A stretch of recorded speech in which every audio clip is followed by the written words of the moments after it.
Hello, friends, and welcome back to VHS. I'm your host, Jesse. Today, we continue our celebration of 1985, the greatest movie year. If you don't mind, please take a moment to like the video and subscribe to the channel if you want to see more of what it is we do here. We are marching toward YouTube partnership, and you can help us get there. In the meantime, we are taking a turn into fall of 1985, so let's check it out. September 13th, 1985, After Hours. Don't look now, but with all the massive hits coming out in 1985, the one and only Martin Scorsese just waltzes into the arena with one of the weirder little movies he's ever made. Let's ask a couple questions about it. Question number one. What is this movie? Hey, we got one that people might actually not know from 1985, and that's exciting for me. After Hours is a modern New York City set comedy starring Griffin Dunne, who you may remember as the guy who eats it at the beginning of American Werewolf in London. He's a great actor. The plot of the movie is basically just the Odyssey, with Griffin Dunne pinging from one bizarre New York experience to another, unable to make his way home after he loses his only $20 bill. It's a lot of fun. And the whole thing serves as a love letter to that kind of all-night adventure that you really only find in a place like New York. Question number two. Is it worth a watch today? Yes, After Hours is still very much worth a spin. It's super fun, it's delightful, it's silly, and those are two things Martin Scorsese maybe never was other than this movie, so you can try that out for size. If you love New York, check out this movie. If you love Griffin Dunne, thanks, man. He deserves it. October 4th, 1985. Commando. Come on, man, are we having fun yet or what? In the middle of this stacked year, here comes Arnold. Question number one. What is this movie? Schwarzenegger plays John Matrix. And I almost want to stop right there. John Matrix. The 80s were a hell of a time, you guys. Anyway, John Matrix is a special forces badass living in the woods with his daughter when a bunch of other random badasses show up, kidnap the daughter, and try to blackmail him into pulling a hit for them somewhere in South America. It doesn't work out for them. Question number two. Is it worth a watch today?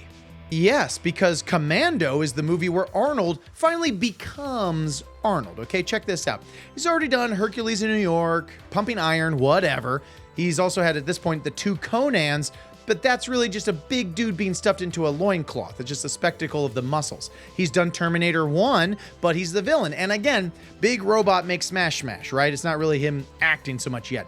And of course, he just played second fiddle in Red Sonja earlier this year.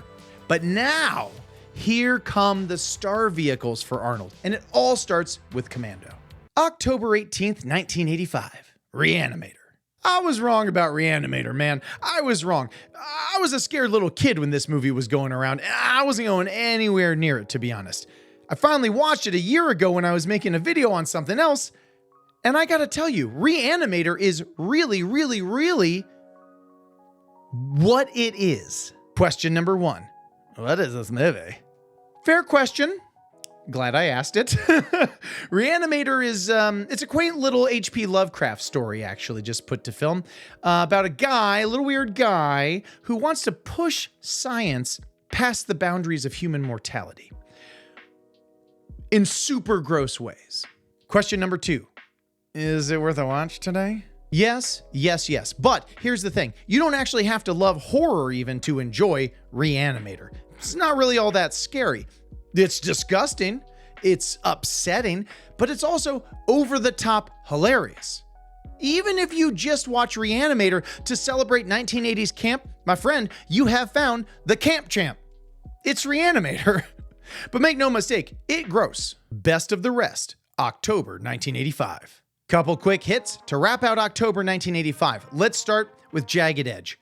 This is a great example of a sexy, adult, legal thriller that literally isn't made anymore. This used to be a genre. You'd find several of these every year. This one's great. Glenn Close, Jeff Bridges, Peter Coyote, but almost more importantly, this is an early Joe Esterhaus script. If you know Joe Esterhaus, he becomes famous later for writing Basic Instinct and Showgirls.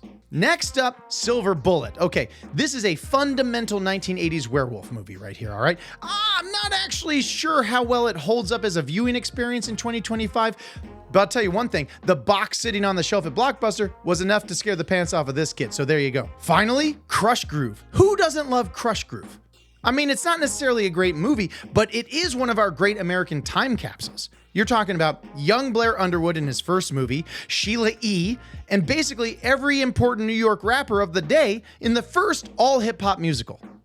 Y'all better recognize. And there you have it, part 5 of VHS's new series, 1985, The Greatest Movie Year. And then there was one, y'all. So come on back for our last episode next week where we dive into November and December of 1985 and tie a pretty little ribbon on this incredible movie year. And until then, we live here, only on VHS. Craig, let's start a rap group. Thanks for watching, everyone. Oh, and please like and subscribe. Check out more of our videos. Leave a comment.